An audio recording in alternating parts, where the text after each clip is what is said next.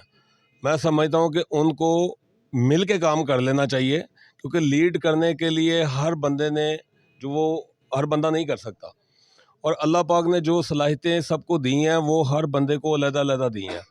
حاجی صاحب جو محترم ہیں ہمارے ساتھ رہے، لیکن جب تک وہ ہمارے گروپ میں رہے وہ ایک ہی چیز کہتے رہے کہ شاہد بھائی یہ فلاں کام آپ کر لیں، میں کوئی نہیں آپ کے پیچھے ہوں.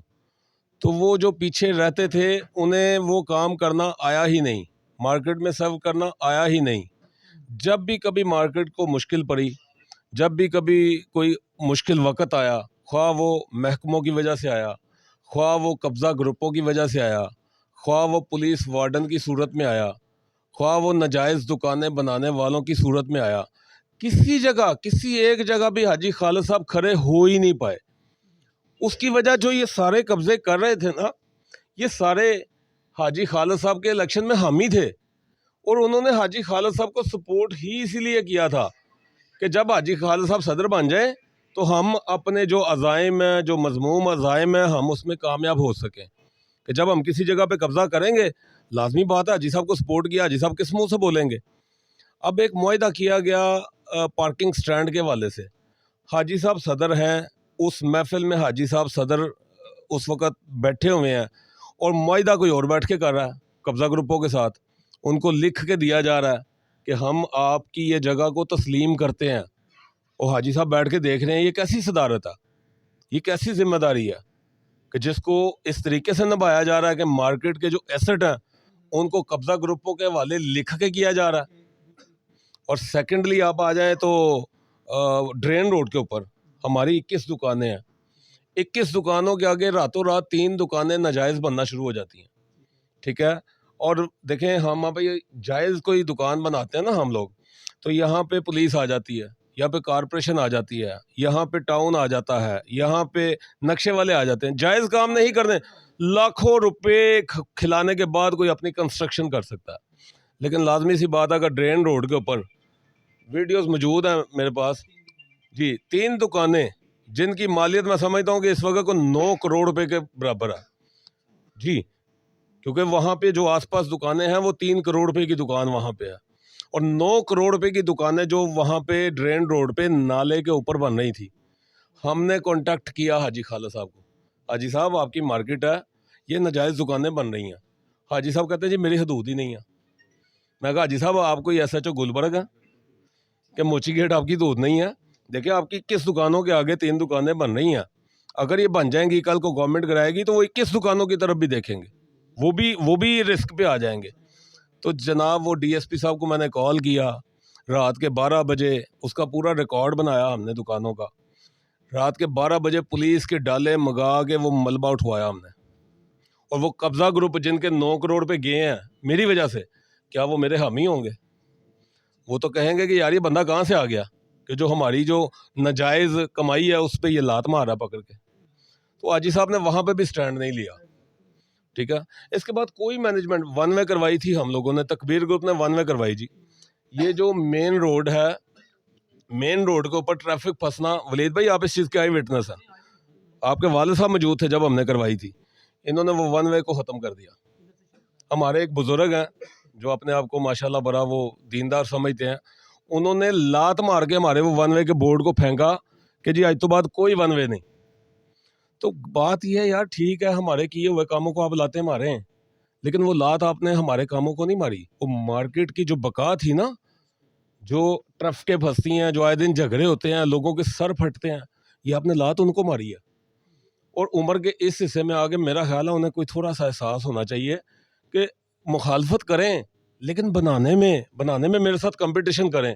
آئیں میں دعوت دیتا ہوں آپ کو کہ کوئی چیز مارکیٹ کی کوئی چیز بہتری کرنی ہے نا، میرے ساتھ کمپٹیشن کریں، میں انشاءاللہ صحت مند کمپٹیشن کروں گا، میں آپ کے اس کام کو خراب نہیں کروں گا. اور نمبر 3 لے لیں، باہر ہماری جو کراکری مارکیٹ ہے وہاں پہ کوئی 25 سے 30 FIR کٹی دکانداروں کے اوپر.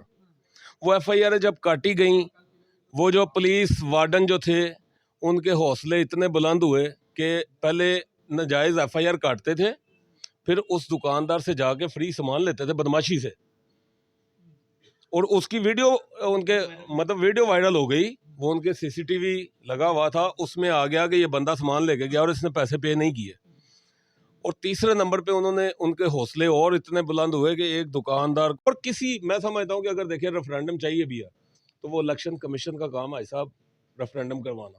الیکشن ہونا چاہیے نہیں, کسی ایک پارٹی کا ایک سابقہ صدر 5-6 بندے لے کے کسی کی دکان پہ پہنچ جائے, کہتے سائن کر, ایتھے موڑ لگا, یہ بنتا؟ آپ بتائیں. ماشاء ایسے ہی ہوا جی, ایسے ہی. دیکھیں میرے پاس پرچیاں موجود ہیں اور میرے پاس بیان موجود ہے دکانداروں کے کہ جا کے انہیں زبردستی,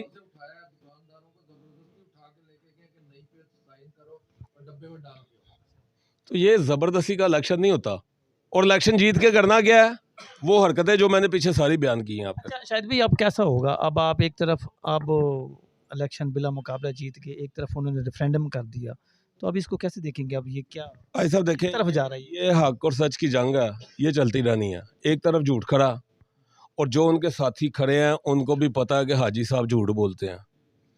جو ان کے ساتھ یوتھ پچھلی گلی کے کچھ ہمارے وہ جو دوست کھڑے ہیں, حاجی صاحب نے ان کے ساتھ بھی وعدہ کیا تھا کہ جی میں اپنے فیصلے خود کروں گا, میرے فیصلوں میں کسی کا کوئی عمل دخل نہیں ہوگا. خود فیصلہ نہیں کرتا. آج مجھے وہی یوتھ بتائے, آج میں ان سے بھی سوال کرتا ہوں کہ کیا حاجی صاحب اپنے فیصلے خود کرتے ہیں؟ یہ سارا جتنا قبضہ مافیا ہے وہ سارا ان کے پیچھے ہے حاجی صاحب کے. ان کا اپنا مائنڈ ہی کوئی نہیں ہے, اپنا ذہن ہی کوئی نہیں ہے کہ کسی سے بات کرنی کیسے ہے, کسی محکمے میں جا کے مارکیٹ کے حق کے لیے لڑنا کیسے ہے. حاجی صاحب کو تو پتہ ہی نہیں ہے. ان کو تو یہ پتا کہ وہ اندر بیٹھا ہوا ایک شخص فرد واحد, وہ انکل ڈیول, وہ جو انسٹرکشن دیتا ہے ان کو, وہ باہر نکل کے ناچنا شروع کر دیتے ہیں. تو بات تو یہ ہے کہ اپنا مائنڈ دیکھیں. ہم لوگ اگر فیصلہ کرتے ہیں تو ہم ان دکانداروں کی سمجھ میں جو نہیں آتا, ہم ان سے بہتر ان کے لیے سوچتے ہیں. یہ ایک کارپوریشن کا نوٹس آیا, پیچھے آئے ہیں نوٹسز کوئی کرایہ بڑھانے کے حوالے سے. سرکولر روڈ بورڈ نے حاجی خالد صاحب کو کال کیا, پتہ نہیں تھا انہیں کہ مارکیٹ کے اندرونی معاملات کیا ہیں. تو وہ سب کی رائے ہوئی, وہاں پہ 15-20 صدور موجود تھے. حاجی خالد صاحب سے انہوں نے کہا جی آپ رائے دیں کہ جی آپ کی رائے میں کیا ہونا چاہیے. تو حاجی صاحب انہیں فرماتے ہیں جی میں پوچھ کے بتاتا ہوں. میں پوچھ کے, وہ کہتے ہیں جی آپ کاہے کے صدر ہیں, آپ کی رائے بھی نہیں ہے, مطلب ہم کو فیصلے پہ سائن نہیں کروا رہے, آپ رائے تو دے سکتے ہیں کہ اس کا حل یہ ہونا چاہیے. مطلب ایک بندے کے اندر کچھ اپنی سینس ہوگی تو وہ کرے گا نا. وہ حاجی صاحب تو دیکھیں وہ ساری وہ ایک پی ڈی ایم بنی تھی ساری, کوئی دیکھیں ایک مقصود صاحب کا گروپ تھا وہ بھی ضم ہو گیا, ایک عظمت شاہ صاحب کا گروپ تھا وہ بھی ضم ہو گیا, وہ اتحاد گروپ تھا وہ بھی ضم ہو گیا, ایک وہ تھی وہ کیا تھی بٹ صاحب وہ ٹانگے کی جماعت چاند تارا, وہ دیکھیں چاند تارا وہ کتنی بڑی دھاندلی ہے کہ اس نے خود اپنے آپ کو ووٹ نہیں ڈالا. یہ الیکشن میں کس طریقے سے دھاندلیاں کرتے ہیں, کیا سازشیں کرتے ہیں تاکہ دکاندار کا مرال ہم لوگ زمین کے اندر لے جائیں, اس کو ڈی مورلائز کر دیں مارکیٹ کو. یہ کیا گیمیں کھیلتے ہیں, سیاسی ٹیکٹ کھیلتے ہیں, لوگوں کے پاؤں پکڑتے ہیں, لوگوں کے گھٹنے پکڑتے ہیں, ان کے مرے ہوئے ماں باپ کے دادا کے واسطے دیتے ہیں. تو یہ سارے واسطے دے کے مارکیٹ کے لیے بھی تو کچھ کرو. اینڈ یہ گندگی. شاید بھی اب میں وائنڈ اپ کی طرف آؤں گا. میں یہ چاہ رہا ہوں کہ ابھی آپ بھی الیکشن یہاں پہ ون سائڈ ہو گئے ہیں, ایک طرف سے وہ ون سائڈ وہ بھی ہو گئے ہیں. آپ مدینہ الیکٹرک مارکیٹ کو کیسے دیکھ رہے ہیں, کیسے چلے گی, آپ چلائیں گے وہ چلائیں؟ جی مدینہ مارکیٹ کے لیے میرا میسج یہی ہے, تکبیر گروپ نے ہمیشہ آپ دوستوں کی بہترین نمائندگی کا حق ادا کیا ہے. آج جس طریقے سے جو والہانہ استقبال تکبیر گروپ کا ہوا ہے, اور دوسرا گروپ بھی پاس سے گزرا ہے, اس کے ساتھ کتنے لوگ تھے, اور ہماری جو تعداد تھی دکانداروں کی, یہ پیور دکاندار تھے, ایک بندہ بھی آؤٹ سائڈر نہیں تھا یہاں پہ. ہم نے کسی مارکیٹ سے کسی کو دعوت نہیں دی, یہ سارے دکاندار, اور میں ایک دکان پہ بھی انویٹیشن لے کے نہیں گیا. یہ سارے دکاندار گواہ ہیں, یہ اپنی خوشی سے اپنی محبت سے یہ سارا استقبال کیا, ہم نے کاغذ جمع کرائے ہیں. انشاءاللہ ان کی جو ول ہے, انہوں نے جو سوچ کے یہ کیا ہے, میں کبھی بھی اس کو فراموش نہیں کروں گا, کبھی بھی ناموش نہیں ہونے دوں گا. ان کی بہترین نمائندگی کا حق ادا کروں گا, اور کوئی محکمہ کوئی بھی ہوگا, مدینہ مارکیٹ انشاءاللہ مثالی مارکیٹ بنے گی انشاءاللہ. چلو یار